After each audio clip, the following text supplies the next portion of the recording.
Hello everyone, welcome to Vintage Cameras and Film Tips, where we look at yesterday's film cameras and today's film photography.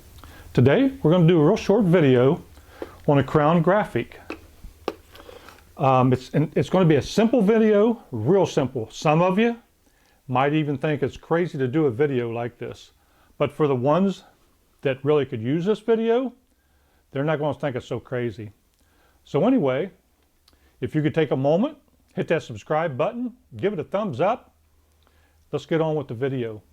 Okay everyone, here we are with the Crown Graphic that I discussed earlier that we're going to do a short video on, and it's a real simple one. And to many of you, you'll think, well, we don't need a video like that. Do something more extravagant. But to ones that might have had one sitting around the closet that belonged to their parents or somebody else, or they just inherited it somehow, or somebody might have bought one off of eBay and not even know really how to work it, ever seen the Crown Graphic and how to work it. So we're going to go over the simplicity of how to open up the Crown Graphic. And so it's simple. All it is a bump in the leatherette. Right there. Hope you can see that okay. And where that bump's at, you just press it down and it opens right up.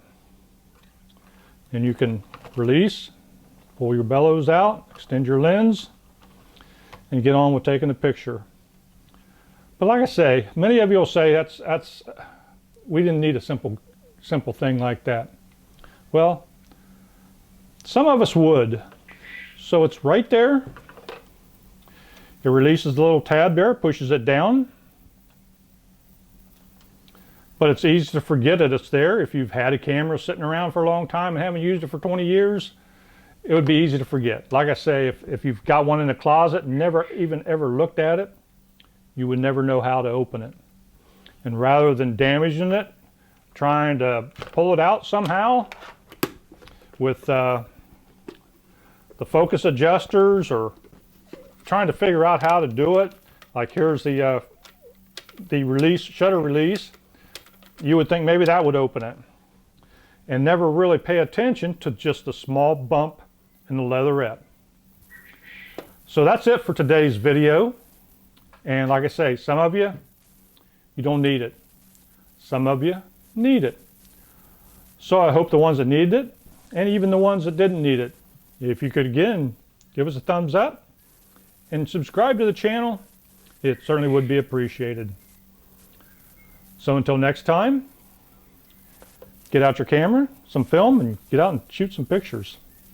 See you in the next video.